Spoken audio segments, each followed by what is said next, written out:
Hello दोस्तों, आज हम करेंगे इग्नू की संस्कृत की बुक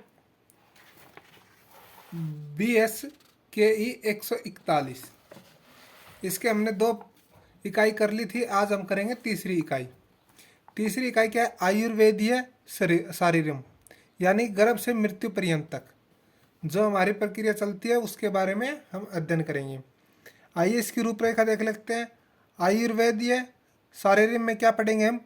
शरीर शब्द की उत्पत्ति पढ़ेंगे, गर्भ पढ़ेंगे, गर्भाव क्रांति पढ़ेंगे और मासानुमासिक गर्भ विकास क्रम पढ़ेंगे। फिर वह पढ़ेंगे, मृत्यु पढ़ेंगे।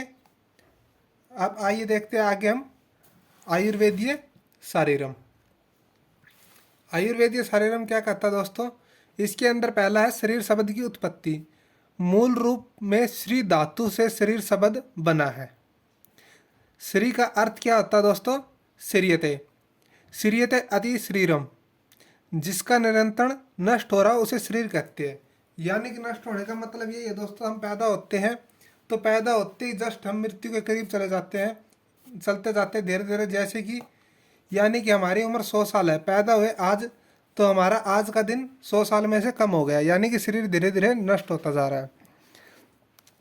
इसकी परिभाषा दे रखी है, सतत गतिशील होने के कारण जो पदार्थ स्वयं को नष्ट करता रहे वह क्या है? शरीर है।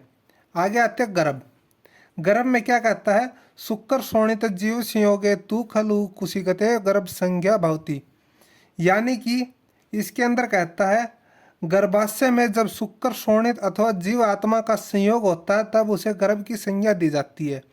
यानी कि गर्भ की संज्ञा जब तक नहीं दी जाती दोस्तों, जब तक पेट में कुछ हलचल न हो तब तक गर्भ की संज्ञा नहीं दी जाती। आचार्य सुश्रुत के मतानुसार गर्भाशय में स्थित शुक्र और शोणित की आत्मा प्रकृति व विकारों का समूर्छित अर्थात एकीकृत स्वरूप क्या कहलाता है? गर्भ कहलाता है दोस्तों। आगे क्या है हमारे पास? आगे है गर्भाव क्रांति।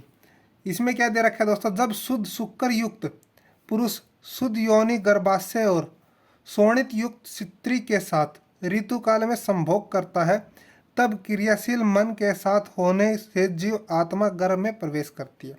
यानी कि ये सेक्स से रिलेटेड दे रखा है दोस्तों। जब पुरुष और महिला सेक्स करते हैं तो संभोग के दौरान क्या होता है?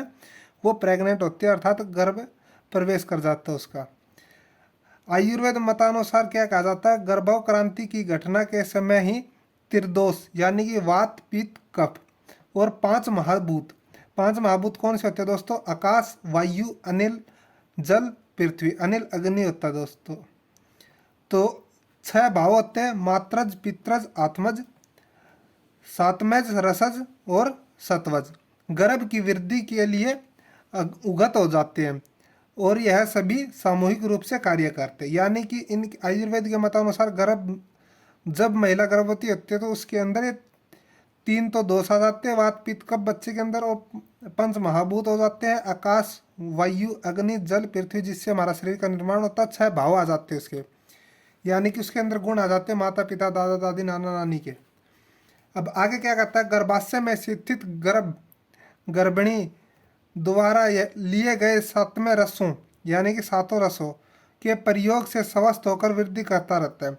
प्रसव काल होने से पर समस्त इंद्रियों से युक्त होकर पूर्ण शरीरवय को प्राप्त कर बल वर्ण संतव सहन और 6 भावों से युक्त होकर मन नित्य संबंध के साथ उत्पन्न होता है। यानी कि बच्चा का जब जन्म होता है तो वो क्या होता है? सभी इंद्रियों से परिपूर्ण होता है, तभी वह जन्म लेता है।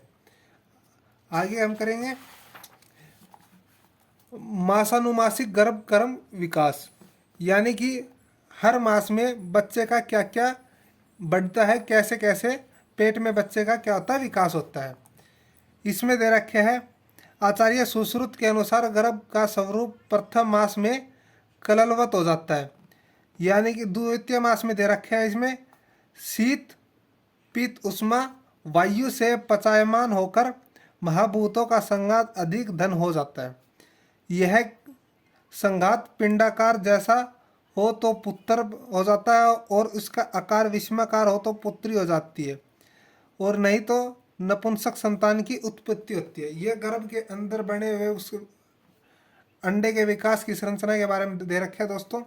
नंबर 3 क्या कहता है, तृतीय मास में 2 हाथ 2 पैर तथा सिर की 5 पिंडिकाएं बन जाती है।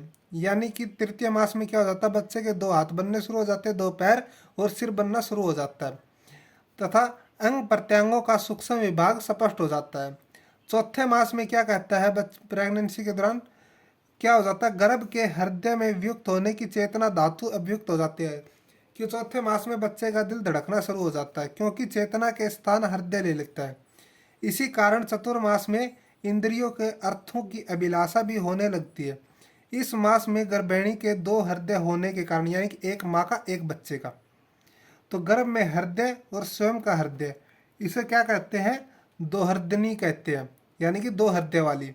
दोहर्दनी की अवमानना करने से होने वाली संतान, यानी कि उसका अपमान करने से संतान कैसी होगी, कुबड़ी होगी, लूली होगी, लंगड़ी होगी, मंद बुद्धि की होगी, या विकृत नेत्रों वाली होगी, या अंधी उत्पन्न होगी। इसलिए हमें क्या नहीं करना चाहिए दोस्तों, कभी भी गर्भ स्त्री का अपमान नहीं करना चाहिए। 5वें मास में मन जागृत हो जाता है दोस्तों उसका। छठे मास में क्या कहता है, छठे मास में गर्भ के बल वर्ण व अपचय अन्य गुणों की अपेक्षा अधिक हो जाती है। आचार्य सुश्रुत के अनुसार इसी मास में बुद्धि का प्रादुर्भाव होता है।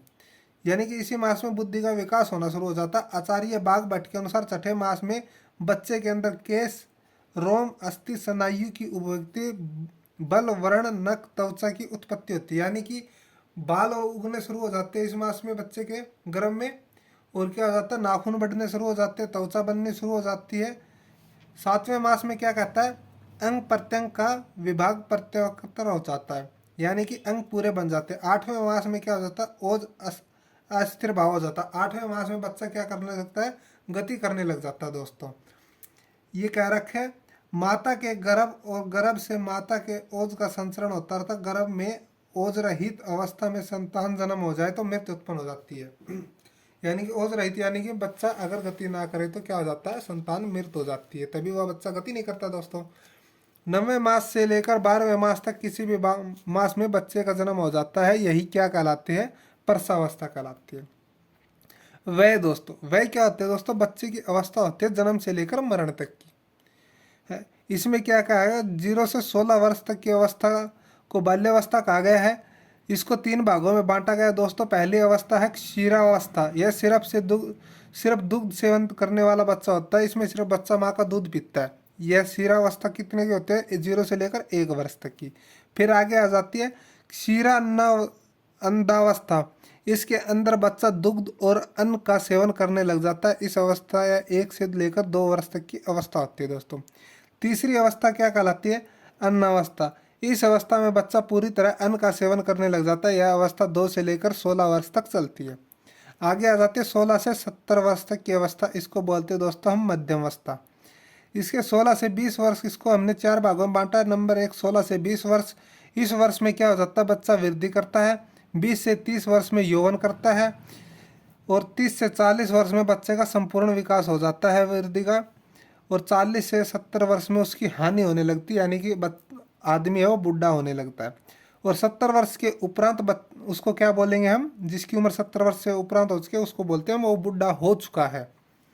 मृत्यु 3.4, जैसा कि हमें इसमें बताया गया है कि शरीर पंचभूतों से बना हुआ है। हमने बताया था पीछे, धरती, आकाश, जल, वायु, अग्नि। संसार के समस्त द्रव्य पंचभौतिक होते हैं, यानी कि संसार में ऐसी कोई भी चीज़ नहीं है जो 4 तत्वों से मिलकर बनी हो, सभी 5 तत्वों से मिलकर बनी होती है। 5 महाभूतों की आकांक्षा कल्पना के अनुसार जिस महाभूत की अधिकता होती है उसी के अनुसार उसकी प्रकृति होती है। जैसे दूध में जल की महाभूत की अधिकता होने के कारण वह क्या हो जाता है, दूध जलीय हो जाता है। मानव शरीर में पृथ्वी महाभूत की अधिकता के कारण पिंडभूत हो जाता है। यह शरीर पंच महाभूत एवं चेतना धातु आत्मा के संयोग से चेतना अवस्था में रहता है। यानी चेतना अवस्था बोलते हैं दोस्तों जीवित अवस्था, यानी व्यक्ति जीवित रहेगा तब तक उसके अंदर चेतना रहेगी। जब इसमें से चेतना धातु निकल जाती है, जब शरीर में चेतना निकल जाती है, चेतना का एक प्रकार से हम भारतवर्ष में प्रयोग करते हैं आत्मा को लेकर। जब शरीर से आत्मा निकल जाती है तो वह शरीर क्या हो जाता है, अचेतन हो जाता है, यानी कि मृत्यु हो जाती है उसकी। उसको हम क्या बोलते हैं, पार्थिव शरीर कहते हैं। जब यह शरीर पूर्ण अवस्था को प्राप्त होकर मृत हो जाता है तो वह काल मृत्यु कहलाती है, अन्यथा उस मृत्यु को अकाल मृत्यु कहते हैं। काल मृत्यु क्या कहता है दोस्तों? अपने आप आई मृत्यु को, यानी कि आदमी बुढ़ा होके मरे उसको बोलते हैं काल मृत्यु। अन्यथा किसी भी कारणवश, बीमारी के कारण, रोड एक्सीडेंट के कारण या किसी भी अन्य कारण से मृत्यु होती है उसको हम बोलते हैं अकाल मृत्यु। इसी तरह दोस्तों हमारी ये थर्ड यूनिट कंप्लीट होती है, इसके अंदर कुछ शब्दावली दे रखी है, इसका हम क्या करेंगे एक बार अध्ययन कर लेते हैं। चैसा यानी कि चरक संहिता में शरीर का स्थान, सुसा सुश्रुत संहिता में शरीर का स्थान, जीव आत्मा जीवात्मा, गर्भाक्रांति गर्भाशय से गर्भ की वृद्धि। पंच महाभूत कौन से होते हैं? आकाश वायु तेज अग्नि जल पृथ्वी। त्रिदोष होते हैं दोस्तों वात पित्त कफ। षड भाव होता है दोस्तों मात्रज पित्रज आत्मज सातमज रसज और सतवज। इसी के साथ दोस्तों हमारी तीसरी यूनिट कंप्लीट हो चुकी है। आगे की वीडियो में हम करेंगे फोर्थ यूनिट चिकित्सा के मूल सिद्धांत। दोस्तों अगर वीडियो दोस्तों आपको पसंद आई हो तो चैनल को लाइक शेयर सब्सक्राइब करना मत भूलिए, ताकि आने वाली वीडियो का नोटिफिकेशन आपको जल्द से जल्द प्राप्त हो सके।